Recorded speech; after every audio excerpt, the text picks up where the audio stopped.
Welcome to Lecture 6 of Microeconomic Analysis 1 with me, Dr. Craig Webb. In today's lecture, we'll be continuing our study of the consumer's problem, and in this lecture, we'll present several methods for studying the solution to the consumer's problem. We'll present a graphical approach and then two mathematical approaches, one using a substitution technique and the other introducing an idea called a Lagrangian, which is a very powerful method which you will use extensively throughout your studies in economics. Let's begin with a recap of what we've done so far. So let's start with a recap of some of the material that we've been covering for the last two lectures. We've been studying the consumer's problem, by which I mean the problem of choosing the most preferred bundle of goods, subject to that bundle of goods being affordable. In our model, we assumed two perfectly divisible and homogeneous goods we called goods 1 and 2. We defined bundles of goods to be ordered pairs, so a bundle A has a certain number of units of good 1 and a certain number of units of good 2, and the consumer has preferences over these bundles. To represent these preferences graphically, we developed the idea of indifference curves, and we showed that when we assume the axioms of rational choice, completeness, transitivity, and also monotonicity, when we assume these axioms, indifference curves inherit several properties from these axioms. In particular, they're perfectly thin, downward sloping, and they don't intersect. Another way of representing consumer preferences was using the idea of a utility function. Utility functions simply translate the ordering according to preferences into an ordering in terms of numbers. We then discussed the idea of marginal rate of substitution, which is a willingness to exchange, the rate at which one good can be exchanged for another whilst preserving indifference.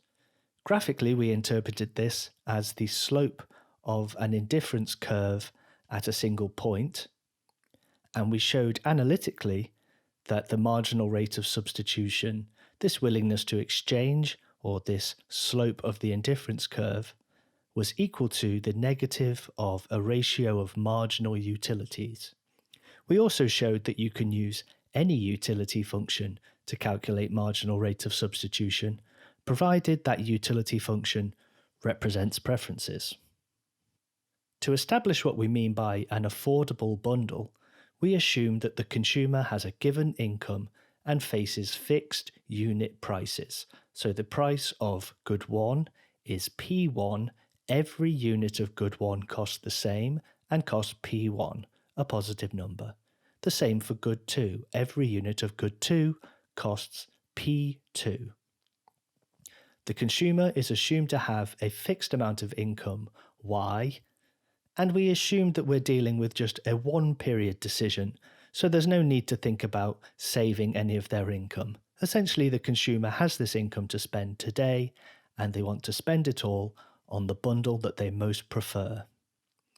We developed the idea of a bundle being affordable by looking at the expenditure required in order to purchase a bundle of goods.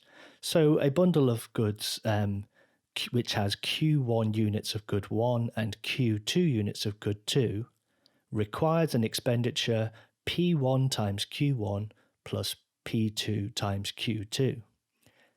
Where this is equal to Y, the consumer is spending all of their money, and graphically, the set of bundles that satisfy this property where all income is spent is called the budget line.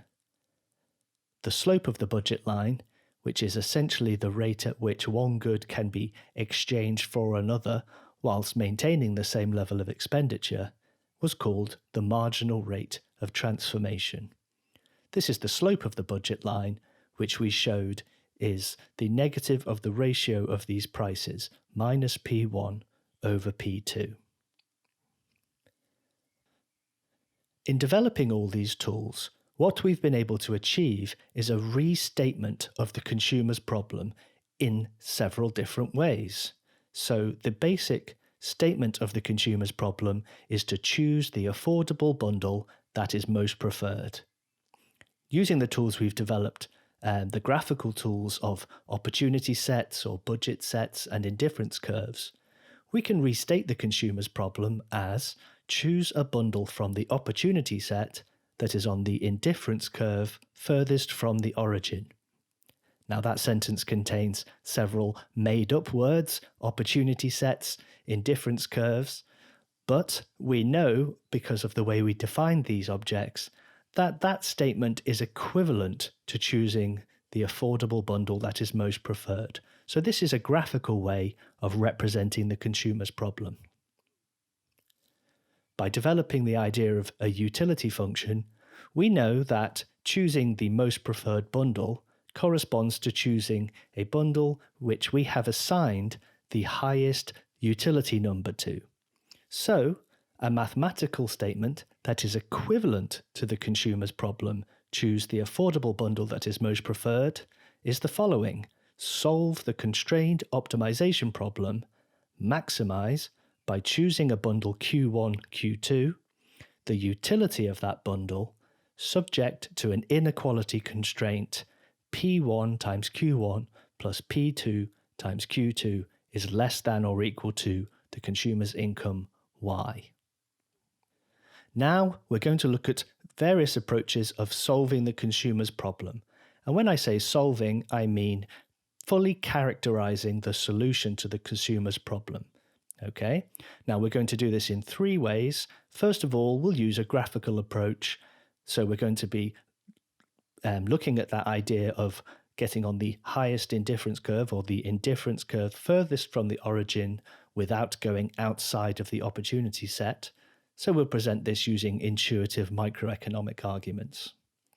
Next, we'll consider the mathematical statement of maximize utility subject to a budget constraint. We'll use two different methods to solve this. The first, the substitution approach, and the second is the more powerful Lagrangian approach.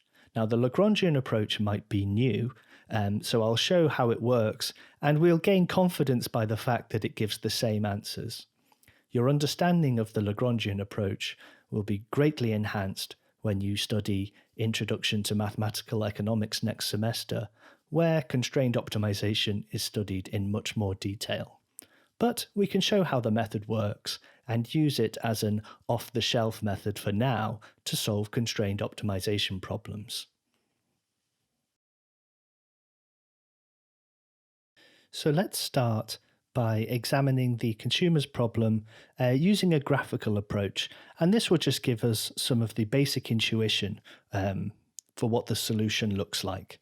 Okay, so let's start by drawing a preference map and an opportunity set to represent the consumer's problem. Okay, so horizontal axis I've denoted for quantities of good 1, a vertical axis for quantities of good 2, the origin 0.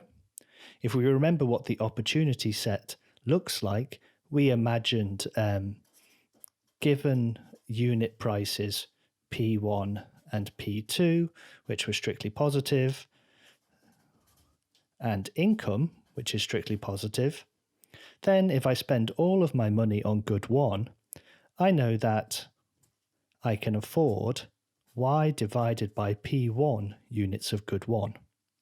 If I spend all of my money on good 2, I know that I can afford Y, my income, divided by P2. That's how many units of good 2 I can afford. And since I know that the opportunity set, the budget line, is a straight line, I can connect these 2 points to draw the budget line. Okay, so this is the budget line, and below it is the opportunity set, which is all of the affordable bundles. Okay, so everything inside this triangle and including the edge is the opportunity set. This straight line is called the budget line. So what should the consumer choose? Well, let's just give some basic examples of what they shouldn't choose.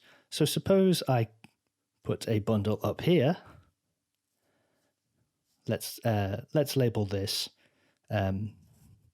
F to correspond with the lecture notes.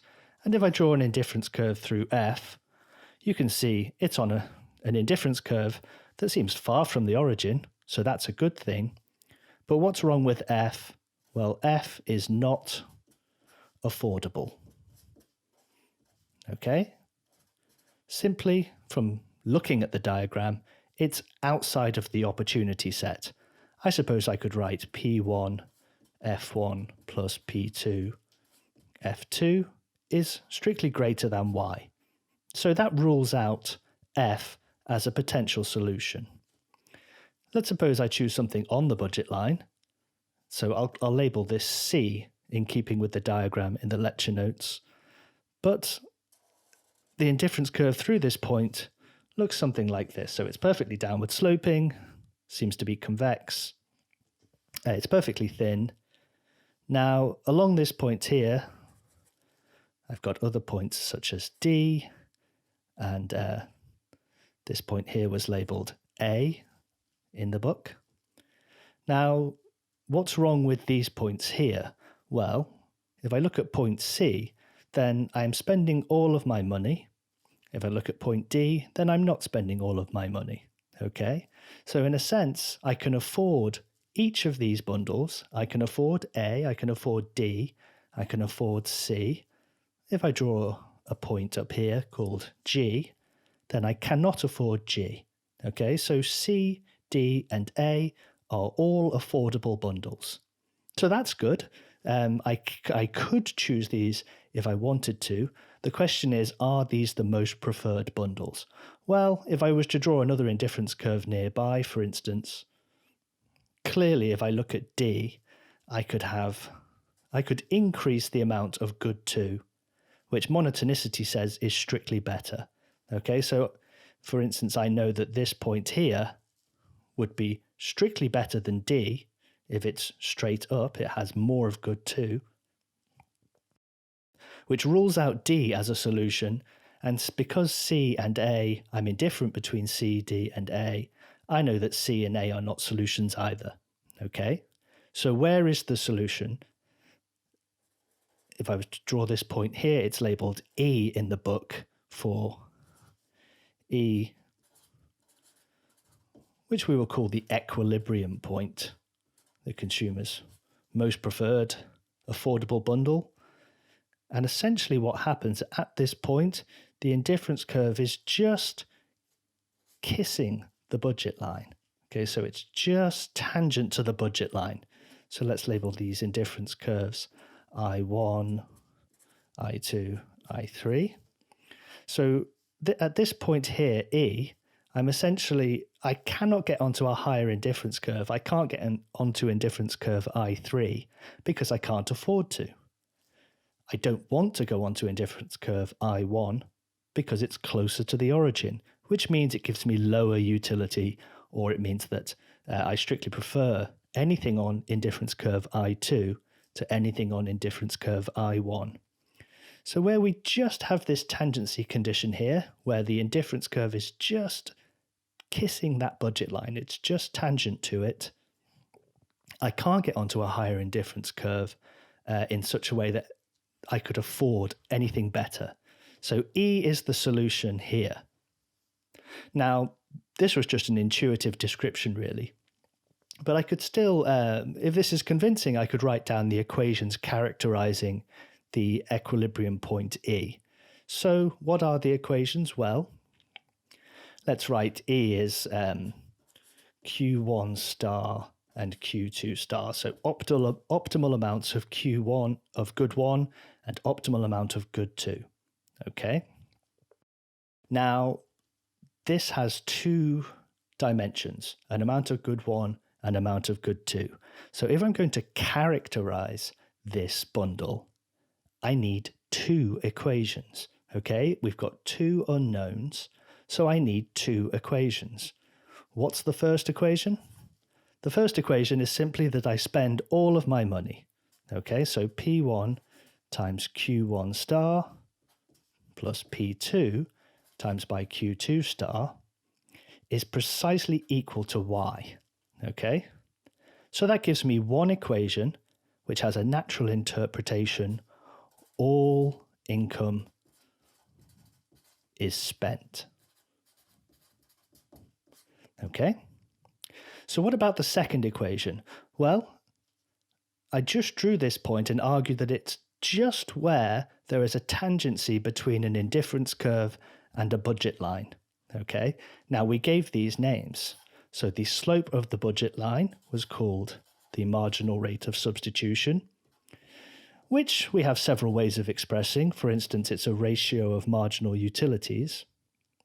The slope of the budget line has to equal the slope of the slope of this indifference curve, the marginal rate of substitution, has to be equal to the slope of this budget line, okay, minus P1 over P2, which we called the marginal rate of transformation, okay, or marginal rate of exchange.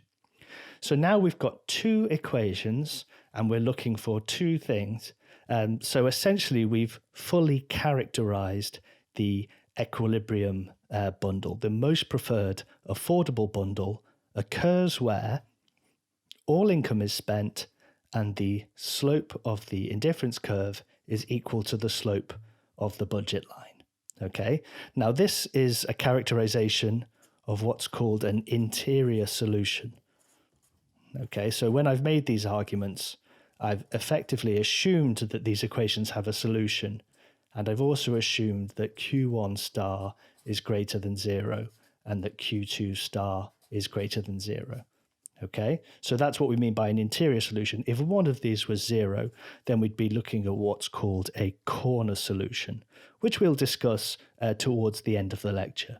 But for interior solutions, the necessary conditions for solving the consumer's problem, necessary but not sufficient, as we will see at the end of the lecture. The necessary conditions are all income is spent, equation 1, and the marginal rate of substitution is equal to the marginal rate of transformation. Okay. Now there is a good intuitive argument as well for why these things might be different. For instance, if the marginal rate of substitution were greater than the marginal rate of transformation, then in some sense I would be happy to give up a lot of one good and still be equally happy. And if this is a smaller number, then I am able to give up less of that good. So as long as these two things are not equal, there's a sense in which the consumer will want to exchange for more or less of one good than the other. And only when that process stops, when these two are precisely equal, does the consumer, has the consumer found the optimal bundle of goods.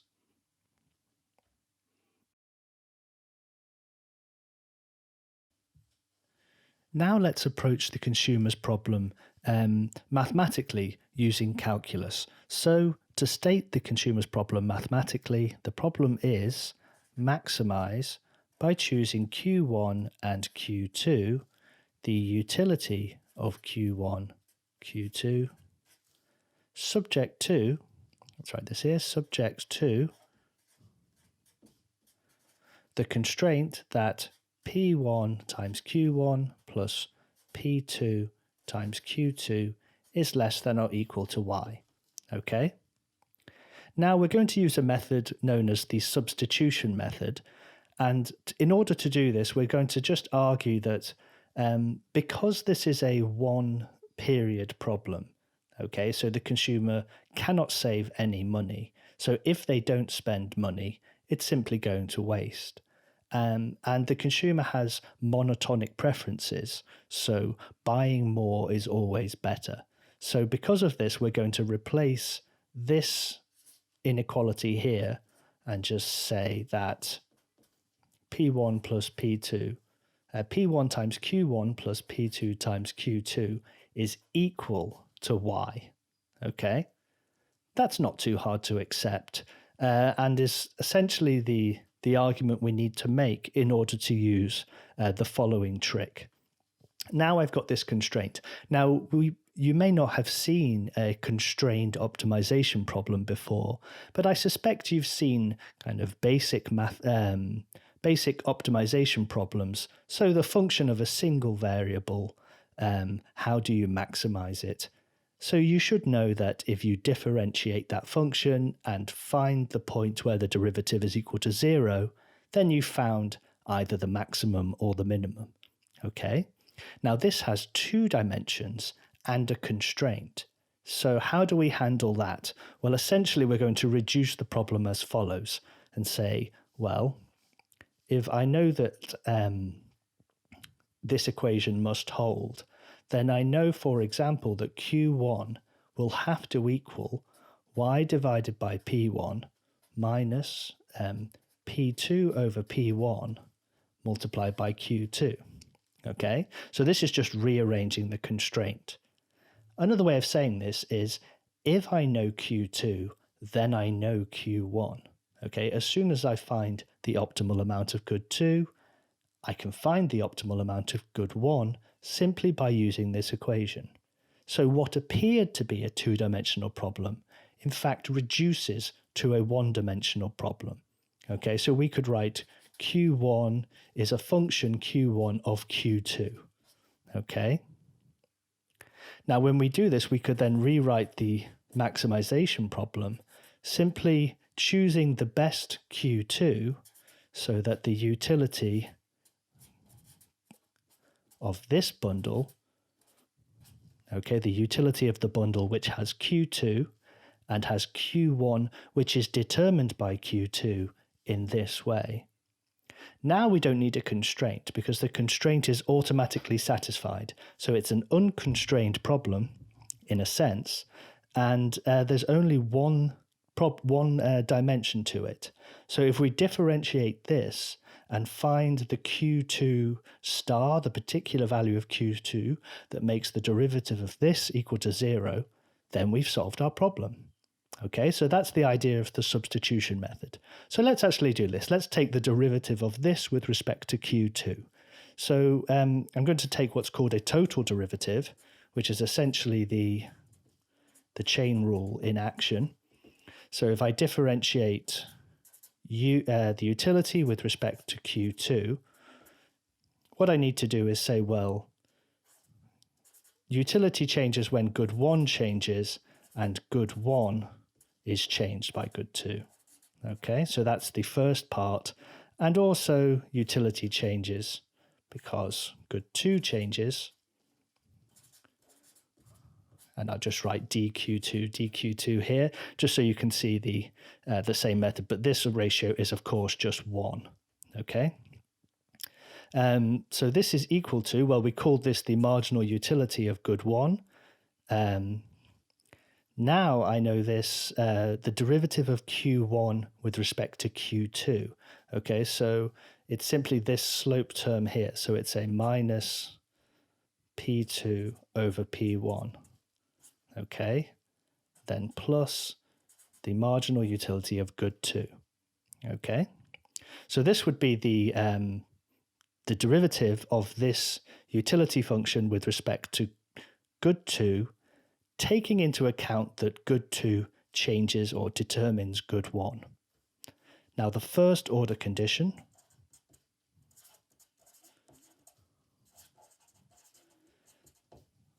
for solving a maximization problem is to find the Q2 star such that this derivative, so minus U1 P2 over P1 plus the marginal utility of good 2 is equal to 0.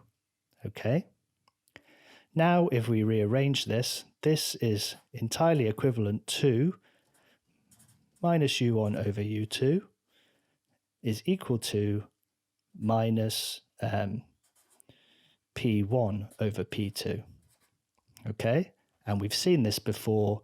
This is simply our MRS equals MRT. The slope of the indifference curve equals the slope of the budget line.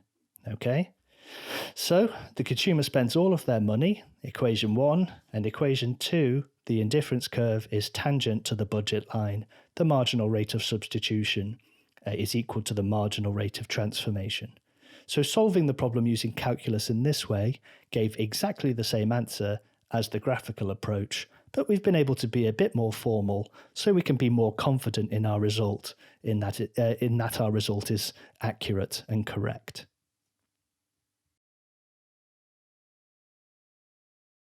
The final method we will use to look at this constrained optimization problem is called the Lagrangian method, or the Lagrangian approach.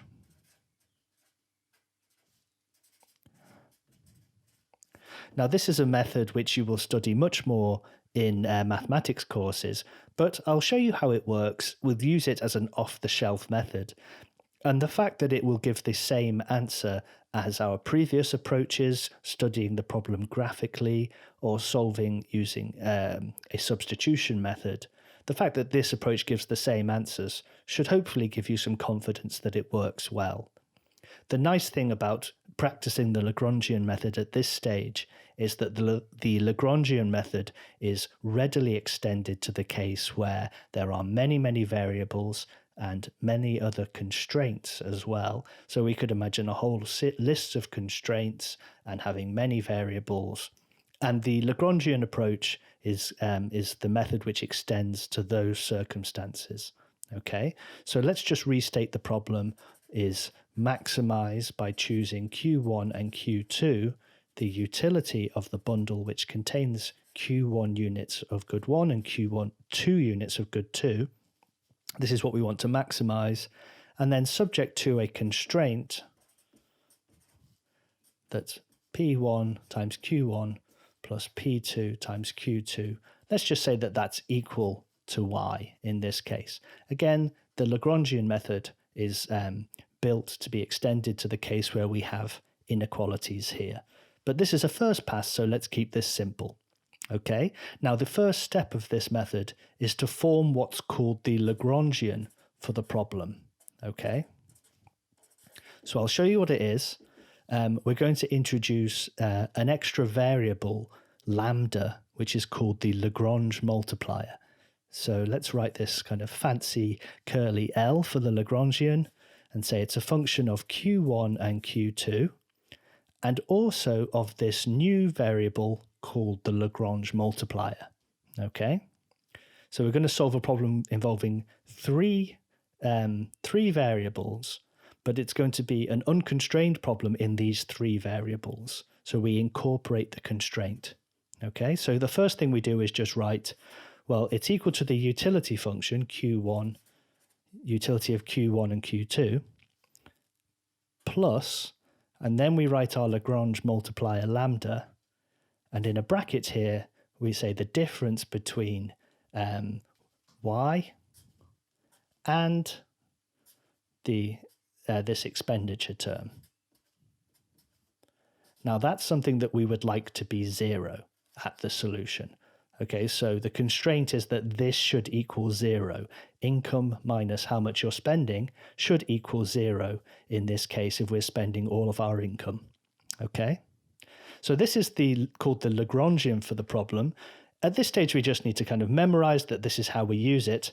And now, once we've set it up, what we do is that if we partially differentiate this Lagrangian with respect to Q1, and we partially differentiate the Lagrangian with respect to Q2, and we partially differentiate the Lagrangian with respect to lambda, that will give us 3 equations, okay?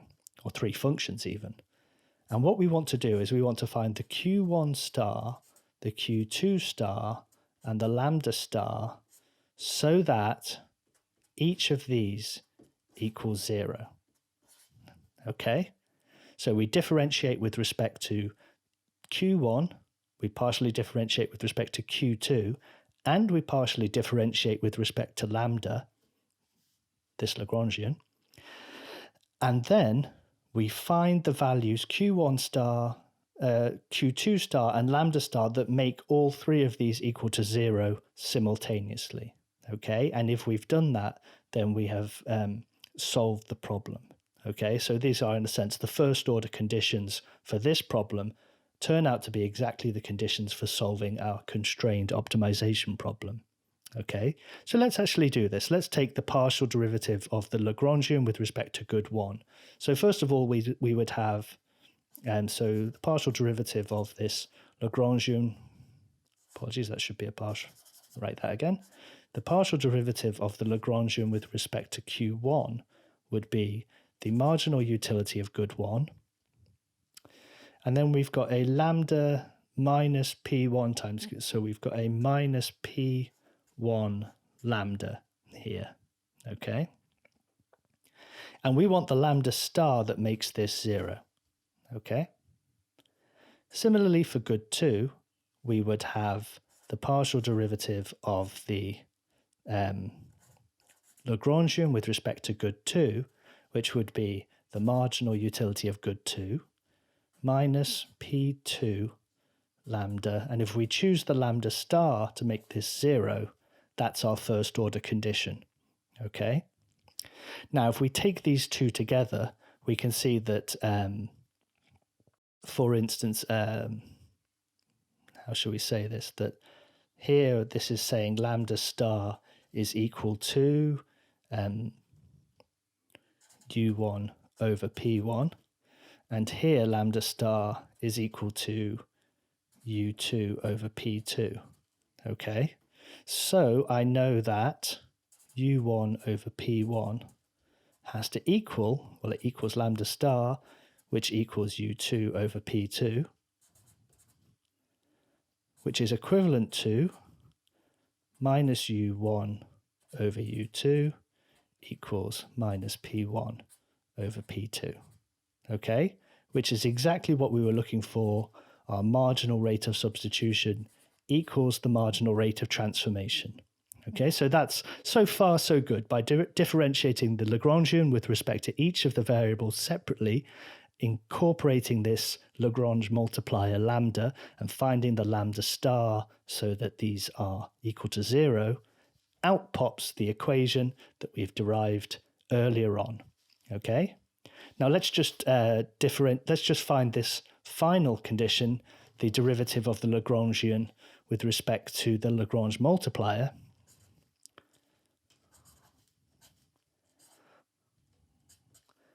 And this should equal 0 at the solution. Now this is just, the Lagrange multiplier is being multiplied by everything in this bracket. So it's just y minus P1 Q1 minus P2 Q2. And we've said we want the Q1 star and Q2 star. So evaluating this derivative at these particular values will make this partial derivative equal to 0. Okay, and if we rearrange this, this is equivalent to P1 times Q1 star plus P2 times Q2 star equals Y, which is the condition all income is spent. Okay, so using the Lagrangian approach, we have derived the condition that our first equation is marginal rate of substitution should equal marginal rate of transformation. And the second condition is that all income should be spent. So the characterization of the optimal solution, the consumer's most preferred and affordable bundle, being characterized by those two equations, turns out to be exactly the same using the Lagrangian method. Okay? Although the Lagrangian method looked heavy at this stage, again, I would reiterate that by learning to use this Lagrangian method, you're really setting yourself up for studying more powerful techniques later on in your studies. So far in analysing the consumer's problem and characterising the solution using our three methods, the graphical method, the substitution method, and the more powerful Lagrangian approach, we've only looked at cases where the consumer is consuming positive amounts of both goods. Okay, if we're looking for a tangency, then we're looking kind of inside the consumer space, the commodity space diagram, and we call these interior solutions. corner solutions occur when the consumer chooses to spend all of their money on just one of the goods. Okay? Now, there's several reasons why this might happen. The first reason, it might be because now we generated two equations that must hold if there is an interior solution. These are necessary, but they're not sufficient conditions. So, for example, if we look at this diagram here, these indifference curves are very, very steep. In fact, they are steeper everywhere than the budget line. Okay, so this means there is no solution, there is no point, there's no solution to the equation marginal rate of substitution equals marginal rate of transformation. That is, at no point on these indifference curves is the slope of that indifference curve flat enough to be equal to the slope of this budget line. Okay, so in this example, the list of equations that we know would characterize an interior solution turn out not to have a solution, and so the solution is indeed a corner solution rather than an interior solution. Here we've labeled here in this example, the consumer seems to be spending all of their income on good 1 at the point where they are choosing their most preferred affordable bundle. In this next example, then there is a solution to the equation marginal rate of substitution equals marginal rate of transformation here at the point labelled A. So we see this indifference curve is indeed tangent to the budget line. However, these indifference curves look a little different to what we've drawn so far. They're perfectly thin, they're downward sloping, and they don't intersect. So there's nothing irrational about these indifference curves. Rather, they just have a concave shape rather than a convex shape. So in this sense, rather than diminishing marginal rate of substitution, here we see an increasing marginal rate of substitution in an absolute sense. The indifference curves are getting steeper the more of good 1 we include in the bundles. So, what do we notice about point A? Well, rather than being a point where utility is maximized, subject to the condition the consumer is spending all of their income, at this point A, this is in fact the minimum utility the consumer could achieve when they spend all of their income. Clearly, the minimum utility would be achieved by purchasing a bundle with 0 units of both good, but subject to being on that budget line, point A is a point of minimum utility. Okay, so calculus gives us a nice way with the first order condition of confirming, of identifying extreme points, so either maxima or minima. If we have nice convex indifference curves, so we have diminishing marginal rate of substitution, then a second order condition is satisfied, which means we have indeed found the maximum, the point of maximum utility.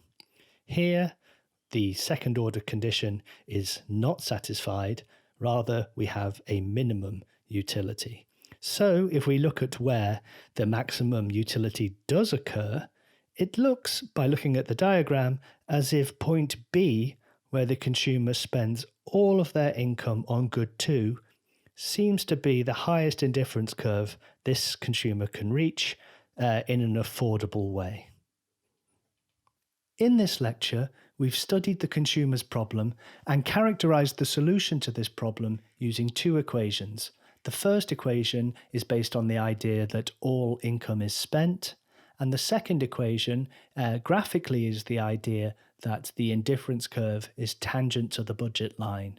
We could say this as marginal rate of substitution is equal to marginal rate of transformation. Or we might say a ratio of marginal utilities is equal to a ratio of unit prices. So we know the characterization of interior solutions to the consumer's problem. That is, cases where the consumer chooses to demand positive amounts of both goods. But our equations are necessary but not sufficient. So we must also look at second order conditions just to make sure that we're looking at utility maximization rather than utility minimization. It's also possible that our equations don't have a solution, in which case this is another reason why we might see a corner solution. So it's important to understand both the methods that we use, the various methods, and also the limitations of these methods so that we can interpret them correctly. Really, no one method is superior over the others. The Lagrangian method is the most powerful in terms of extending to many, many dimensions and many constraints. But most economists, when they look at any problem, will use a mixture of graphical methods and more powerful mathematical methods so that they get a better handle of what's going on. In the next lecture, we will continue to study this problem and analyze what happens as prices and income change and how this changes the solution. In doing so, we'll be able to derive demand functions from first principles. I look forward to seeing you next time, and in the meantime, take care.